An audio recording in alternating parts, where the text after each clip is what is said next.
दोस्तों, क्या आपको पता है कि हाई ब्लड प्रेशर सिर्फ हार्ट या लाइफस्टाइल की प्रॉब्लम नहीं होती, बल्कि ये डायरेक्टली हमारे ब्रेन कंट्रोल से जुड़ी होती है। हाल ही में हुई रिसर्च ने एक ऐसा शॉकिंग कनेक्शन रिवील किया है जो फ्यूचर ट्रीटमेंट को कंप्लीटली चेंज कर सकता है। वैज्ञानिकों ने डिस्कवर किया है कि ब्रेन का एक स्पेसिफिक रीजन लेटरल पैराफेशियल, जिसे PFL भी कहते हैं, हाई ब्लड प्रेशर यानी कि हाइपरटेंशन का हिडन कॉज हो सकता है। दोस्तों, हमारे ब्रेन का ये पार्ट नॉर्मली ब्रीदिंग को कंट्रोल करता है, जैसे कि जब हम एक्सरसाइज करते हैं, खांसते हैं या जोर से हंसते हैं। लेकिन सरप्राइज ये है कि ये सिर्फ ब्रीदिंग तक ही लिमिटेड नहीं है, बल्कि ये ब्लड वेसल्स को भी टाइट कर सकता है। इस रिसर्च में रैट्स पर एक्सपेरिमेंट्स किए गए, जहां वैज्ञानिकों ने PFL न्यूरॉन्स को ऑन और ऑफ करके देखा। जब उन्हें एक्टिवेट किया गया तब उनका ब्लड प्रेशर इंस्टेंटली बढ़ गया, और जब उन्हें डीएक्टिवेट किया गया तो ब्लड प्रेशर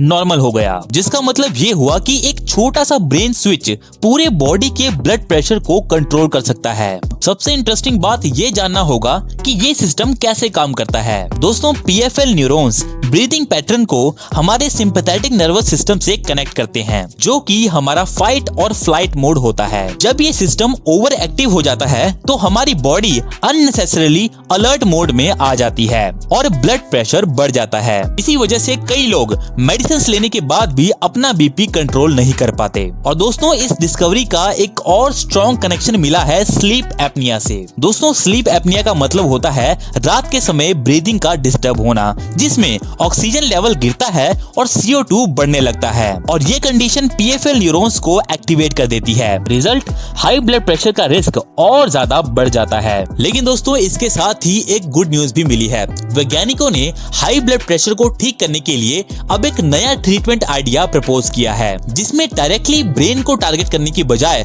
हमारी कैरोटिड बॉडीज को टारगेट किया जाएगा। दोस्तों, ये हमारे नेक में छोटे छोटे सेंसर्स होते हैं जो कि ऑक्सीजन और CO2 के लेवल्स को मॉनिटर करते हैं। अगर इन्हें कंट्रोल कर लिया जाए तो इनडायरेक्टली PFL रीजन को शांत किया जा सकता है, और वो भी बिना ब्रेन में ड्रग को भेजे। ये अप्रोच सेफ साबित हो सकता है। लेकिन दोस्तों, अभी ये रिसर्च एनिमल्स पर बेस्ड है, इसलिए ह्यूमंस में कंफर्म होने के लिए और स्टडीज की जरूरत है। लेकिन अगर ये मैकेनिज्म ह्यूमंस में भी सेम निकला तो फ्यूचर में हाई ब्लड प्रेशर का ट्रीटमेंट सिर्फ मेडिसिन से नहीं, बल्कि ब्रेन टारगेटेड थेरेपी से भी किया जा सकेगा। तो हमें अब ये पता है कि हाई ब्लड प्रेशर सिर्फ हार्ट की प्रॉब्लम नहीं है, बल्कि ये ब्रेन बॉडी कनेक्शन का एक कॉम्प्लेक्स गेम है, और ये डिस्कवरी उस गेम का हिडन लेवल अनलॉक कर रही है।